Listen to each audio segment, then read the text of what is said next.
زمین کو نہیں دیکھتے کیسے بچھا دی گئی ہے، آسمان کو نہیں دیکھتے کیسے اٹھا دیا گیا ہے؟ تو اے نبی آپ یاد دہانی کرائیے، آپ کا کام یاد دہانی کرانا ہے۔ اگر وہ قلم دیکھ کے بھی دوست یاد نہیں آیا تو کسی دلیل سے آپ دوست کو یاد نہیں کرا سکتے، سیدھی سی بات ہے۔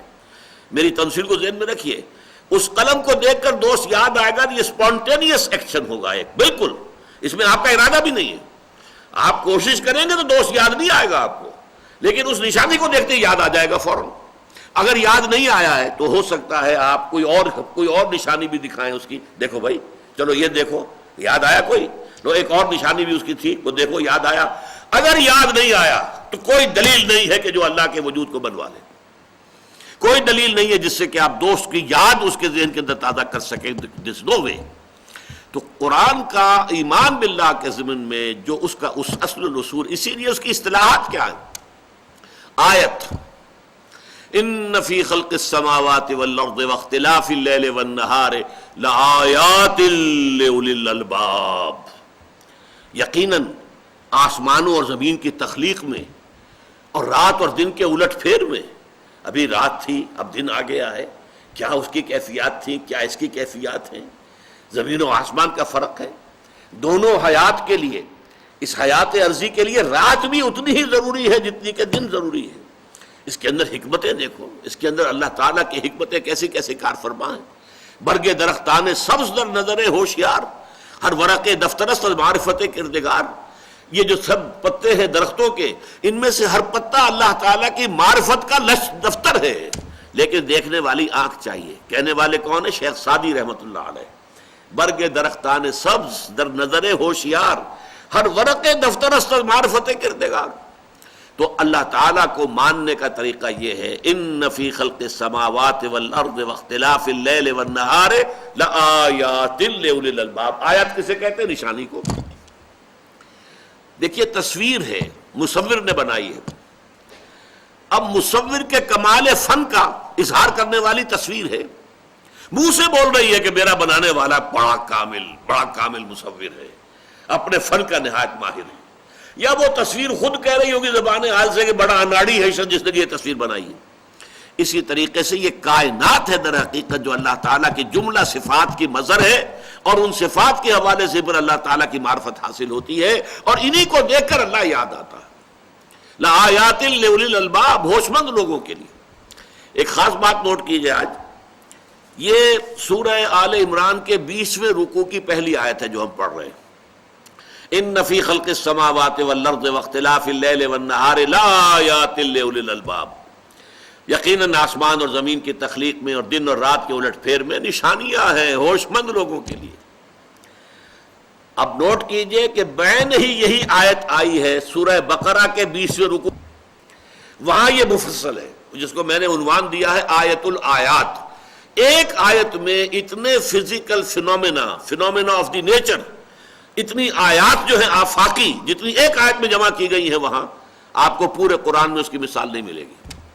سنیے، ان فی خلق السماوات والارض، آسمان اللہ کی بہت بڑی نشانی، زمین اللہ کی بہت بڑی نشانی، واختلاف اللیل والنہار، اور رات اور دن کا اختلاف اور الٹ پھیر، ایک دوسرے کے پیچھے آنا، رات کا اور دن کا، والفلک التی تجری فی البحر بما ينفع الناس، اور اس کشتی میں کہ جو سمندر میں چلتی ہے یا دریا میں چلتی ہے وہ سامان لے کر جس سے لوگوں کو فائدہ پہنچتا ہے۔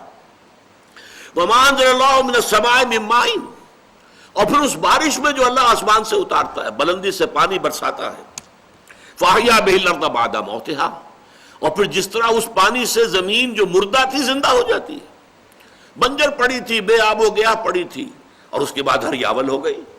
اگر ایسی بھی زمین ہے جو زیر کاشت نہیں ہے، وہاں بھی آپ کو معلوم ہے کہ وہ گنجے پہاڑ جو ہوتے ہیں بالکل، وہاں پہ ہریاول تو آ جاتی ہے، گھاس تو اگاتی ہے نا، معلوم ہوتا ہے کہ انہوں نے کوئی گہنا پہن لیا ہے، کوئی زیور جو ہے اس سے آراستہ ہو گئی ہے زمین۔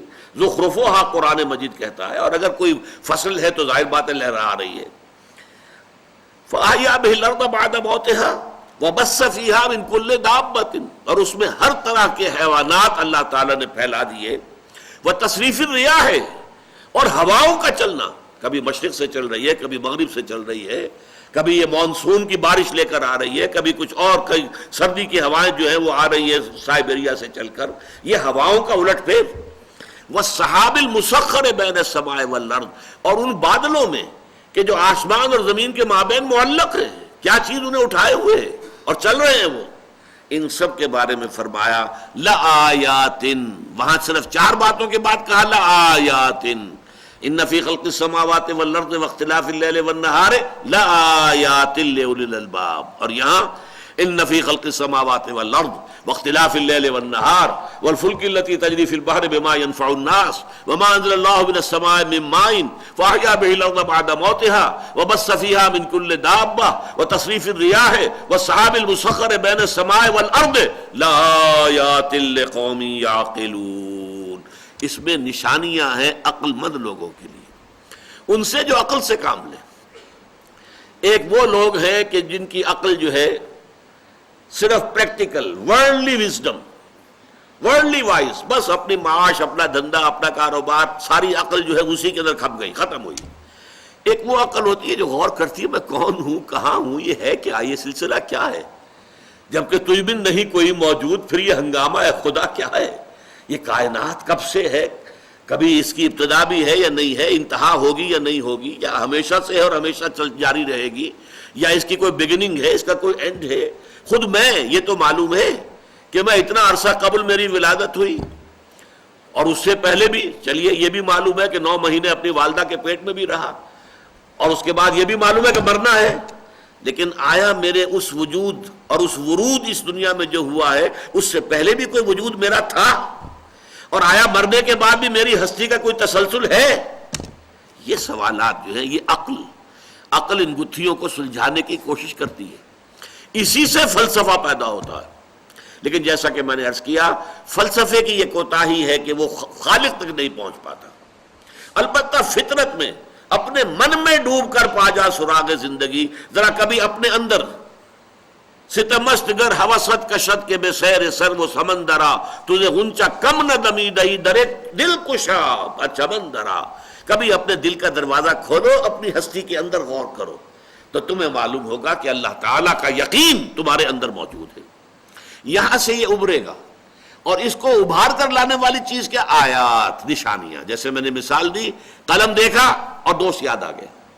اسی طریقے سے آیات آفاقیہ پوری کائنات میں پھیلی. 10 آیتیں اس آیت کے اندر ہے. آیت الآیات جو میں نے ابھی آپ کو پڑھ کر سنائی، سورہ بقرہ کے 20ویں رکوع کی پہلی آیت. پھر یہ کہ یہی آیت قرآن مجید کی مکی صورتوں کے اندر جو ہے ایک ایک آیت پر جو ہے ایک ایک جو اس کے اندر نشانی بیان ہوئی ہے، فزیکل فینومینن، وہ ایک ایک آپ کو آیت کے اندر ملیں گی، اور 10 آیتوں میں جا کر یہ مضمون پورا ہوگا. لیکن یہ ہے مضمون وہی، یہ نشانیاں ہیں، ان سے اللہ یاد آ جاتا ہے. اس یاد آنے کے عمل کو تذکر کہتے ہیں، ریمائنڈ کرنا، ریممبرنس. بھول گئے تھے تمہارے شعور کی سطح سے نیچے چلی گئی تھی بات. محافظ خانے میں تمہارا یہ فائل جو ہے یہ بہت نیچے دب گیا، آ گیا اوپر، سطح کے اوپر آ گیا نشانیوں کے ذریعے سے. اسی لیے قرآن مجید کو قرآن از خود کیا قرار دیتا؟ ذکر. الذکر انا نحن نزلنا الذکر وانا لہ لحافظون. ہم نے ہی اس ذکر کو نازل کیا. یہ یاد دہانی کراتا ہے. یہ کیٹالیٹک ایجنٹ ہے. جس طرح آپ کو معلوم ہے کہ کسی کیمیکل پروسیس کے اندر 2 چیزیں آپس میں ایکٹ نہیں کرتی جب تک کہ کیٹالیٹک ایجنٹ نہ آ جائے. وہ کیٹالیٹک ایجنٹ جو ہے وہ جو کا تو رہتا ہے، لیکن یہ کہ وہ عمل کا آغاز کر دیتا ہے. تو ہمارا یہ ڈورمنٹ کانشسنس، ہمارے اندر اللہ کا شعور کہ جو پشمردہ ہو گیا ہے، جو ڈورمنٹ ہے، جو سویا ہوا ہے، وہ دوبارہ جاگتا ہے آیات آفاقیہ سے، آیات انفسی سے، اور آیات قرآنیہ سے. قرآن مجید پڑھو گے، اندر ایک تھرل محسوس کرو گے، معلوم ہوگا کہ کوئی سمپیتھیٹک وائبریشن ہو رہی ہے، کوئی چیز اندر آپ کے اندر جو ہے وہ آپ گواہی دے رہی ہے کہ ہاں یہ بالکل حق ہے واقعتاً. جیسے کہ ایک جو حضور کی جو تہجد کی دعائیں ہیں ان میں بڑی پیاری دعا ہے، بہت لمبی ہے، میں صرف اس کا درمیانی حصہ سنا رہا ہوں. انت الحق ووعدک الحق وقولک حق ولقاؤک حق والجنت حق والنار حق والساعۃ حق ومحمد حق والنبیون حق والقرآن حق.